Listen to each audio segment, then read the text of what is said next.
What's going on, everybody? My name is Finn and welcome to my den, and I'm glad to see you came back after the 4 videos that you've already watched. It's great. I hope you checked out all the Nintendo hate I've been spewing.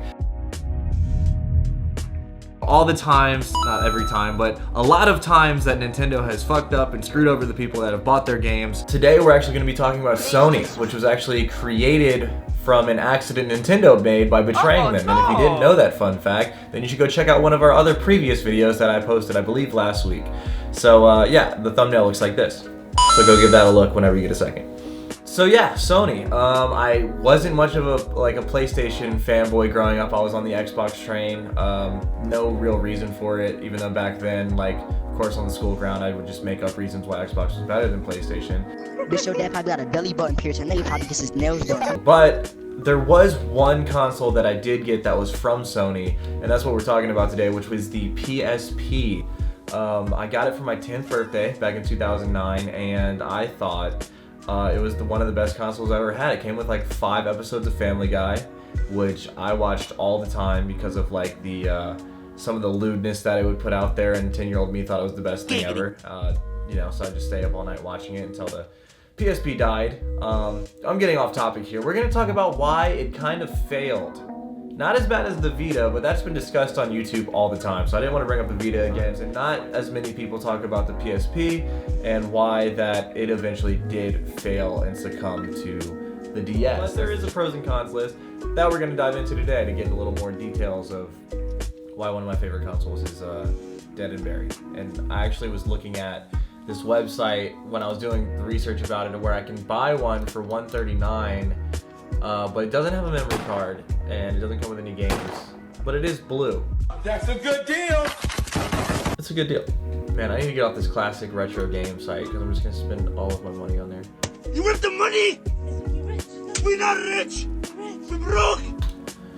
Anyway, diving into it, we're going to talk about the pros first. First of all, the graphics were amazing for its time. It was ahead of its time. They look comparable to the PlayStation 2, a full-size console. It had built-in media capabilities, which back then not everybody had an iPhone where you could just stream music from 500 different apps. So it did matter that you could listen to tunes and download it and stream it from your PlayStation Portable, which I can't believe this came out in 2004. I can't get over that. When I was doing my research, I was like, holy crap, I bought it 5 years late.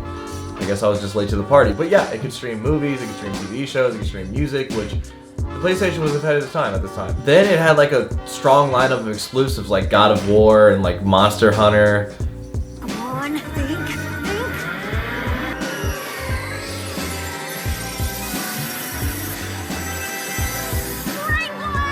Chains of Olympus, Patapon, which I hope I said that right because I am not familiar with that title, I'm not gonna lie to you, but here's some gameplay of it on the screen because you might not be familiar either.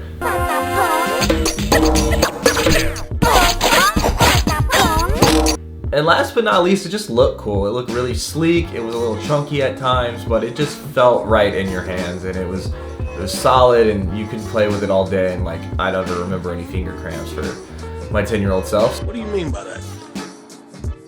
So it seems like it was a good investment, unless you're comparing it to the DS, which, speaking of which, we're going to dive into the cons of this console. Buckle up, buckaroo! To start it off, we already had the price point. Compared to the DS, it just wasn't holding up. The DS had more exclusives, it did have better games as a whole, and it costed less. Second con is the PSP only could last around 6 hours of gameplay, and the DS could last up to 19 hours if you're playing on its lowest brightness setting. If you're on the highest brightness, it's 5 to 8. And last but not least, the online functionality was kind of whack. They did have some online functionality, but it wasn't robust as what other things were offering, and it didn't really give the consumer the best experience possible. As far as online gaming goes, it was just brand new.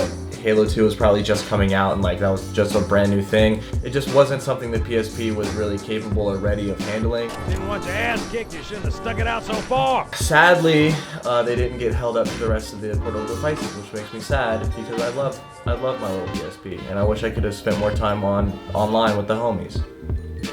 Remember the times we had, the times that you and me had. Last thing I want to point out that I think really kind of put the nail in the coffin of around the time I bought it was when PSP was on its way out the door, it seems like.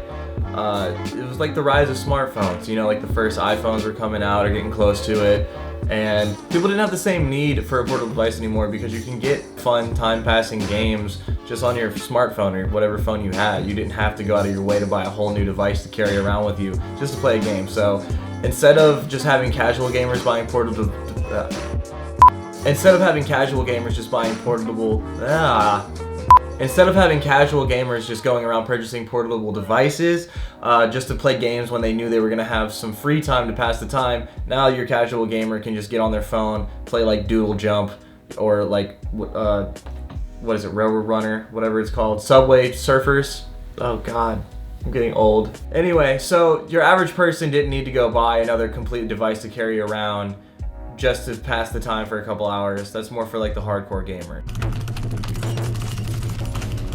That's all the reasons I killed the PSP, or why it wasn't as successful as it should have been, in my opinion, because I love the design. I think it was ahead of its time, and I guess the rest of the world just didn't see that. So that's it. That's all the time here at Finn's Den. I hope you had a good time staying, and if you're around for a little bit, you should go check out another one of my videos. I haven't really made too many on Sony, but I have some on Nintendo, and I have some on Far Cry 3, so go give that a look if you want to talk about games that are 10 years old that might have essay in it. So go give that a peep, and I will see you guys next time. Thanks for dropping by. Oh yeah, also it's my birthday. I'm filming this on my birthday. Caleb, put like confetti or something, green screen some stuff on me. It's my birthday. That was a terrible smile. Shut up. I'm gonna turn off the camera now. It's my birthday, I'll get high if I want to.